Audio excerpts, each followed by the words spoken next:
Saludamos ya a Ana Jesús Olaya. Hoy, Ana, muy buenos días. Hola, buenos días. O buenas tardes, lo que tú quieras. Buenos días, que no hemos comido. Que no hemos comido, lo de siempre. Sí. Hoy sí que te dedicamos, lo prometí, 15 minutos para ti solita, porque la semana pasada en realidad no fue una sección, fue un suspiro.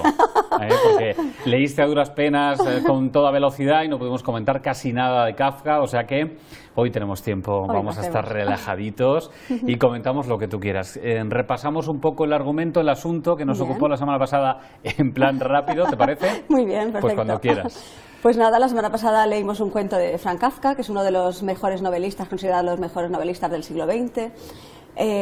Y hicimos una comparativa entre novela corta, porque La Metamorfosis, que es su novela más famosa, solamente tiene 90 páginas. Hicimos una comparativa con otra novela que es un bestseller, que tiene 1000 páginas de extensión. Y, ¿sabes? El género más difícil de todos de escribir es la poesía. Y después de la poesía es el cuento. Es el género más difícil de escribir. Los cuentistas, Franz Kafka es un gran cuentista. En un cuento ni sobra una palabra ni una coma, y en literatura, si una idea la transmites en una palabra, mejor que en tres, mejor que mejor, es excelencia. Entonces, en las grandes novelas, que ahora están muy de moda y que la gente lee mucho, cuesta mucho entrar en materia. O sea, a mí esta novela en concreto me costó 300 páginas entrar en materia. Y luego tienes 700 que están súper bien. Pero es curioso que sea un bestseller, a pesar de que sean esas 300 primeras páginas, por lo que nos dices tú que es una persona que lee mucho y escribe, desde luego, cuesta creer que cueste efectivamente entrar en materia, que te guste, que te enganche, a pesar de ser un bestseller, ¿no? Sí. ¿Cuál es el truco? ¿Cómo consiguen que mucha gente no abandone antes de las 300 páginas y no sea, por tanto, un bestseller? Lo que vende es el tirón comercial. Te dicen esto es bueno, esto es bueno, esto es bueno, y hacen un gran lanzamiento, marketing total y puro. Si hacen un gran lanzamiento, que solo está al alcance de las grandes editoriales, el libro se vende. Y si te dicen esto es bueno, lo asumes como bueno y no tienen mucho criterio. Mira, viene al pelo. Leí hace poquito en un periódico inglés que hicieron un experimento y cogieron un premio Nobel y otro premio muy importante y lo mandaron a 21 agentes editoriales y editoriales, cambiándole el título y los nombres de los personajes. Pues 15, o sea, solamente un agente editorial se interesó por una de las novelas. Las otras o no contestaron o fueron rechazadas diciendo que no tenían calidad suficiente para formar catálogo de su editorial. ¿Sabemos si las leyeron? Porque a lo mejor ni las leyeron. Es que ese es un gran problema de la editorial. A simple vista, si no suena el nombre, el autor, y no suena el título, igual ni las leyeron. No, sí, ese es el gran problema que tenemos los desconocidos para llegar a una editorial, que no lo leen. O sea, realmente necesitan a una persona o varias personas dedicadas única y exclusivamente para leer. Y desde luego no todo lo que lleva una editorial es bueno, no todo es digno de ser publicado, con lo que cuesta mucho, pero fue muy chocante porque esto es un premio Nobel fenomenal, que por cierto no se dijo qué premio Nobel era, eso no lo dijo nadie, el periódico ni nadie. Todo el mundo asumimos que es bueno. Le cambian los personajes, le cambian su nombre, no es un premio Nobel, y decían que no tenía suficiente calidad. Y cuando ya supieron, no sé si esta segunda parte sabes qué es lo que ocurrió, pero cuando ya supieron de lo que se trataba y que no lo habían leído siquiera, seguramente dijeron algo, pues nos hemos equivocado, nos habéis... en fin, no sé. El premio Nobel es que lo llegaron a mandar a la propia editorial que lo tenía publicado y lo reconoció. A la propia editorial que lo tenía. Con lo cual queda clarísimo que no se molestaron en leer ni un renglón. Lo que queda muy claro también es que si dicen esto es bueno y le haces un gran lanzamiento, te lo crees. Y habrá muchos que sean buenos, pero otros que no sean tan buenos, realmente dices, pues bien. Por ejemplo, La Metamorfosis de Kafka se publicó y no tuvo apenas éxito, y luego posteriormente está reconocido como una de las grandes novelas del siglo XX. Tiene uno de los comienzos más célebres de la literatura universal, como cuando con el Érase una vez en un lugar de la Mancha de Don Quijote, como el Crónica de una muerte anunciada en la mañana que lo iban a matar, Santiago Nassar se levantó a las 5:30 para recibir el buque que llegaba al obispo, y este, que es también muy famoso, es Después de un sueño intranquilo. Gregor Samsa se encontró convertido en un monstruoso insecto. Desde la primera frase es una novela que engancha. O sea, dices, ¿aquí qué pasa? Lo mismo que decía García Márquez, decía, si yo en la primera frase digo que a este hombre lo van a matar, ya no pierdo al lector. Sé que está deseando saber estoy contando el final, pero está deseando saber qué pasó, cómo, por qué. Dice, ya no pierdo a ese lector. Pasa todo lo contrario que con una película. Si te cuentan el final te han fastidiado, supuestamente. Supuestamente, pues... Pero aún así a lo mejor vas a verla, como pasa con los libros, ¿no? Sí. La verdad es que en una novela corta o en un cuento, cada palabra es fundamental, no es insustituible por otra, es mucho más preciso, es como una piedra preciosa o una bisutería. La bisutería es más ostentosa, más ¿no? llamativa. Más llamativa, pero lo fino. Y claro, también hay otro problema, que está al alcance de muy pocos. Un gran cuento o un gran relato que empieza fuerte, tiene que acabar fuerte también. Entonces ese sprint no se puede mantener con 1000 páginas. El principio tiene que prometer, pero el final no tiene que defraudar. Y eso solamente está al alcance de muy pocos, ya digo. Cosas que Ana Jesús tendrá muy en cuenta cuando escribe, porque no sé si ustedes han seguido la sección desde el pasado año. Comenzamos, Ana, fue a final ya, junio, a final de la temporada. No sé si ustedes saben, lo hemos comentado alguna vez, pero a lo mejor acaban de poner la tele y ver el programa por primera vez. Ella escribe muchas cosas, de hecho está trabajando, supongo que siempre estás trabajando en algo. Llegó aquí Ana Jesús Olaya, yo recuerdo esto, llegó aquí porque publicaste o presentaste tu libro, ambas cosas, en junio del año pasado, debió ser, aproximadamente. Finales de mayo fue. Finales de mayo. Bueno, pues presentaste el libro, te entrevistamos, me pareció fantástico lo que nos contabas aquí. Encima me di cuenta de que estás enamorada de la literatura y dije, pues es una buena idea. Y te lo propuse aquí mismo en el plató. Y aquí mismo me dijiste, sí, ningún problema, yo encantada de la vida. Encantada. Y esto sigue adelante. Por eso digo, tú tienes en cuenta estas cosas, ¿no? A la hora de escribir, es muy importante. ¿Se consigue? ¿Es fácil conseguir eso o no siempre? No, mira, por ejemplo, Alicia Jiménez Barlet, la escritora de Almansa, que algún día podemos hablar de ella, bueno, nacida en Almansa, pero nunca ha vivido en Almansa, en un encuentro con lectores que tuvo en el Centro 11 de marzo, hace un par de años, pues una persona del público le preguntaba por el cuento, de escribir cuentos, y decía, mira, he escrito un cuento, dice, y no creas que quedé muy satisfecha del resultado. Escribir un cuento es algo muy difícil. Yo sé las reglas de la novela, he escrito bastante, sé defenderme con las reglas de la novela, pero un cuento... Son palabras mayores. Son palabras mayores. Y a priori parece que sea algo mucho más sencillo. Pues es muy difícil.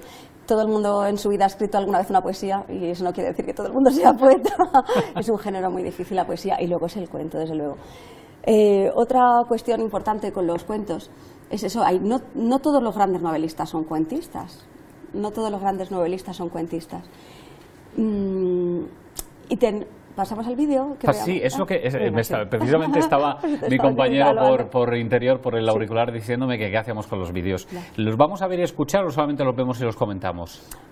¿Los tenemos ahí preparados? ¿Los escuchamos? ¿Llevan audio también? Sí, vale, pues vamos a ver los vídeos que nos ha traído Ana Jesús. Uno de ellos vemos. Es lo mismo realmente, no sé las diferencias que hay. Es el final. Hemos escogido dos de los que nos pediste. Hay uno, y como ves el final, si es necesario corto, porque luego ya no tiene más importancia, si no coincide el tiempo. Esa es la única diferencia. Vale, pues los vemos, Carlos, y vemos qué es lo que nos quiere transmitir Ana Jesús Olaya con estos vídeos y lo comentamos enseguida. De acuerdo.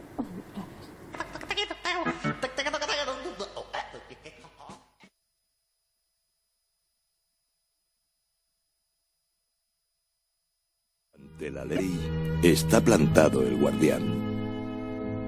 Un hombre viene de lejos. Quisiera llegar hasta la ley, pero el guardián no le permite entrar. ¿Puede esperar a que se le admita más adelante? Es posible, dice el guardián. El hombre trata de ver algo por el portón abierto. ¿No le han enseñado que la ley es accesible para todos? No intentes entrar sin mi autorización, dice el guardián. Soy muy poderoso, sin embargo, no soy más que el último de los guardianes.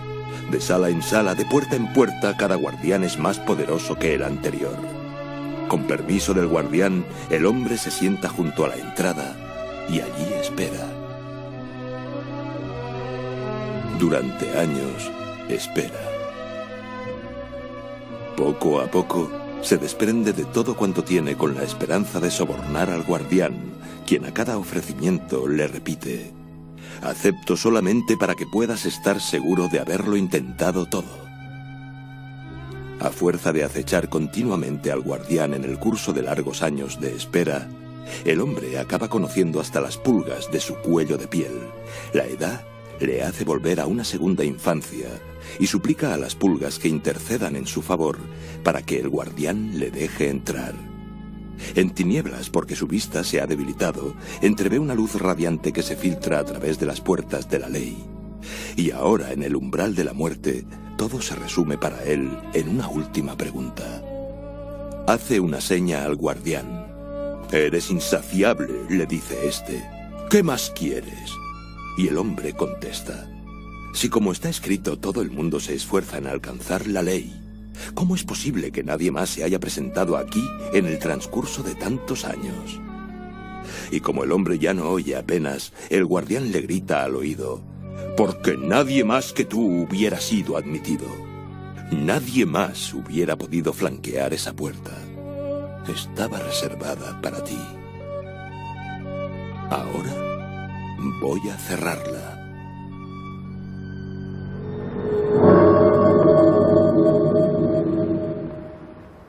El vídeo que quería... Esta historia se narra en una novela titulada El proceso, que significa lo que parece significar.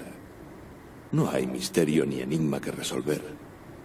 Debemos decir que la lógica de esta historia es la lógica de un sueño o de una pesadilla. Bueno, decía yo, que no sé si se nos ha escuchado, que este es el vídeo que quería Ana que enviésemos. Ella nos hace su observación ahora, lógicamente, y yo haré un par de observaciones después, si me lo permite ella, porque cada uno se fija en lo suyo. Y te voy a decir un par de cositas que he observado que me han encantado. Ana, cuéntanos. Vale, pues mira, este vídeo forma parte de una película de Orson Welles titulada El proceso, igual que una novela de Kafka, que por cierto quedó inconclusa, porque Kafka le pidió a un amigo suyo, Max Brod, que en cuanto él muriera, toda su obra inédita la destruyera. Su amigo no le hizo caso y en los años sucesivos fue publicando su obra, aunque muchas novelas están inconclusas, y por eso se convirtió en el gran referente mundial que ha sido, gracias a un amigo.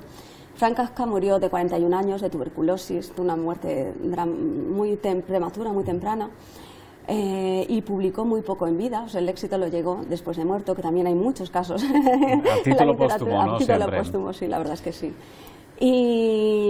Y además el cuento, como hablaba antes de las características del cuento, el cuento para adultos es un relato muy intenso con un final dramático. Es una característica del cuento. El cuento de adultos es así. Y aquí acabamos de ver uno de esos cuentos, que es como los cuentos de Kafka, las novelas y demás, son algo onírico. Hay muchos estudiosos intentando descubrir más de la obra, porque son como sueños, como pesadillas, como realmente qué quiere decir. Hay muchas interpretaciones, que si por una filosofía, que si por psicoanálisis, que si por mucho, no saben todavía cómo abordar la obra de Kafka. Y de hecho, cuando algo es muy surrealista, muy ilógico y no sabes por dónde cogerlo, hay un adjetivo que dice, esto es muy kafkiano. Sí, ¿verdad que sí? Sí, ¿Lo has oído? Sí, claro, muchas veces sí. Pues viene precisamente de este autor, de Franz Kafka, y del conjunto de su obra. Difícil de comprender o de interpretar, ¿no?